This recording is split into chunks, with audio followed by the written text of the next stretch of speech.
Okay, how's it going, everyone? We're going to read some Antonio Gramsci today. It's the first time reading Antonio Gramsci, 1919.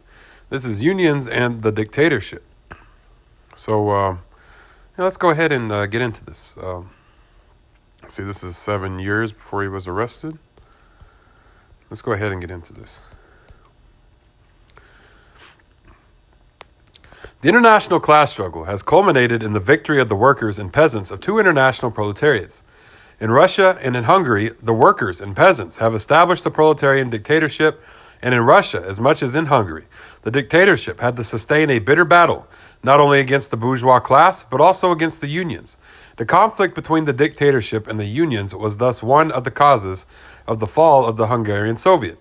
Since the unions, though they never openly attempted to overthrow the dictatorship, operated always as splitting organisms of the revolution, and incessantly planted discontent and cowardice amongst the workers and the Red soldiers. Even a rapid examination of the reasons and the conditions of this conflict cannot fail to be useful in the revolutionary education of the masses, the which, if they must be convinced that the Union is perhaps the most important proletarian organism of the communist revolution, because on it must be founded the socialization of industry, because it must create the conditions in which private enterprise disappears and cannot be reborn, must also be convinced of the necessity of creating, before the revolution, the psychological and objective conditions under which will be impossible every conflict and every division of power between the various organisms in which the struggle of the proletarian class against capitalism is embodied. The class struggle has assumed, in all the countries of Europe and of the world, a strictly revolutionary character.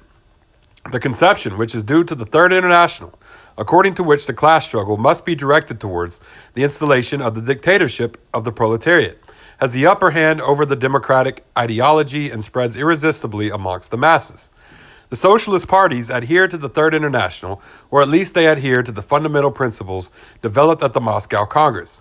The unions, on the other hand, have remained faithful to, quote, true democracy, end quote, and miss no occasion to induce or oblige the workers to declare themselves adversaries of the dictatorship and to refuse demonstrations of solidarity with the Russia of the Soviets.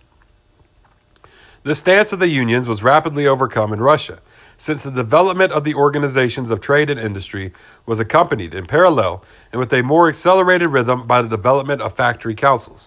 It has instead eroded the base of proletarian power in Hungary, has caused in Germany great slaughters of communist workers, and the birth of the Noske phenomenon, has caused in France the failure of the general strike of 20 to 21 July, and the consolidation of the Clemenceau regime has blocked until now every direct intervention of the English workers in the political struggle, and threatens to sunder deeply and dangerously the proletarian forces in every country. The socialist parties are acquiring ever more a definitely revolutionary and internationalist profile. The unions tend, on the other hand, to embody the theory and the tactic of reformist opportunism, and to become merely national organisms. From them is born an unsustainable state of affairs, a condition of permanent confusion and of chronic weakness for the working class, which increases the general imbalance of society and favors the sprouting of ferments of moral breakdown and of barbarization. The unions have organized workers according to principles of class struggle and have themselves been the first organic firms of the struggle. The organizers have always said that only the class struggle can bring the proletariat to its emancipation, and that union organization has precisely the aim of suppressing individual profit and the exploitation of man by man, since it is proposed to eliminate the capitalist, the private proprietor, from the industrial process of production, and to thus eliminate classes. But the unions cannot immediately bring about this aim, and so they turn all their strength to the immediate aim of bettering the conditions of life of proletariat, demanding higher salaries, reduced working hours, a body of social legislation. Movements followed movements, strikes, and the condition of life of the workers became relatively better. But all the results, all the victories of union action are set on the old basis. The principle of private property remains intact and strong. The order of capitalist production and exploitation of man by man remain intact, and thus are complicated in new forms. The 8-hour day, the pay rise, the benefits of social legislation do not touch profit. The imbalances which union action immediately brings about in the test of profit recompose themselves, and find a new accommodation in the play of free competition for the nations in the world economy, such as England and Germany, and protectionism for the nations with a limited economy, such as France and Italy. Capitalism, that is, directs to the amorphous national masses, or to the colonial masses, the increased general cost of industrial production. Union action thus shows itself incapable of overcoming in its domain and with its means capitalist society.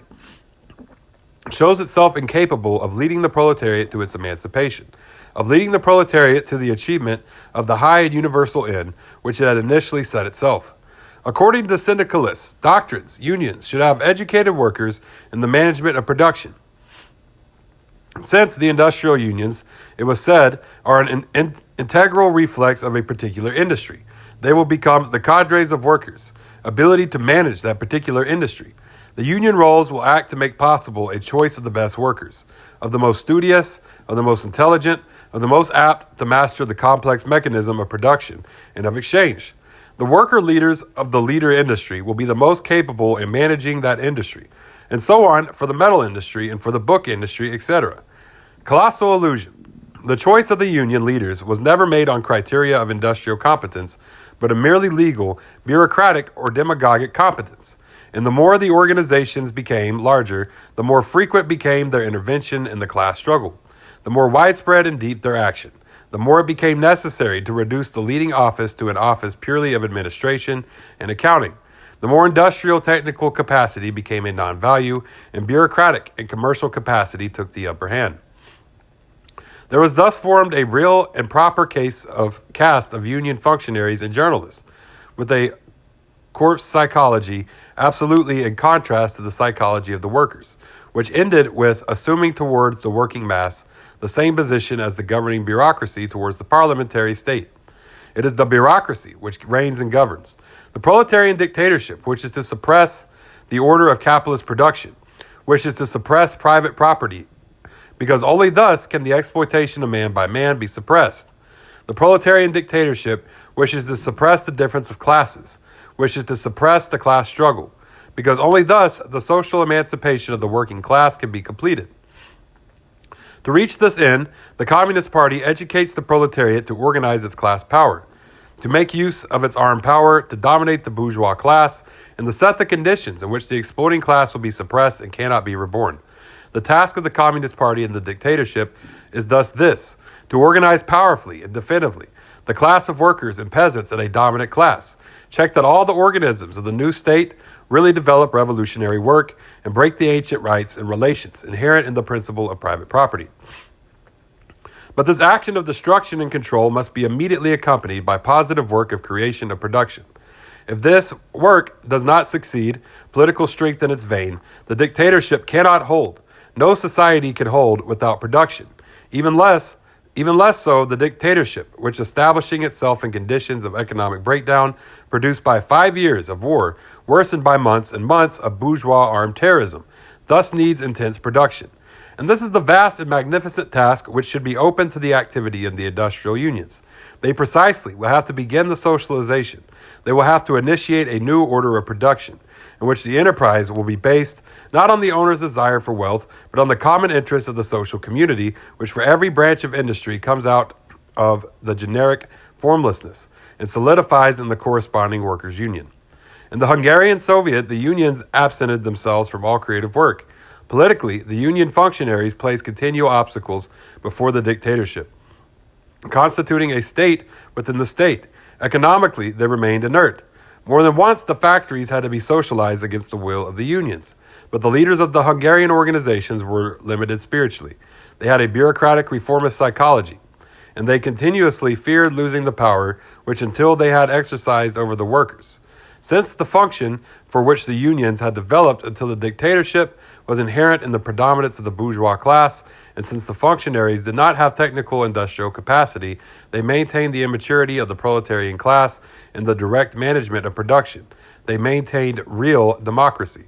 That is, the maintenance of the real bourgeois in its principal positions of the proletarian class. They wanted to perpetuate and worsen the era of the agreements of the labor contracts of social legislation, to be capable of making their competence valued. They wanted the international revolution to be awaited. Not being able to understand the international revolution was happening precisely in Hungary with the Hungarian Revolution, in Russia with the Russian Revolution, in all of Europe with the general strikes and the military decrees, with the conditions of life made impossible for the working class by the consequences of war. Okay, yeah, so that's Unions and the Dictatorship by Antonio Gramsci, 1919. Well, yeah, thank you all for tuning in. Facebook, Twitter, YouTube, TikTok, Tumblr, Medium, all these Marxists saw. Hit me up on there. Go follow me there. Y'all have a great day, and Dodata Goi.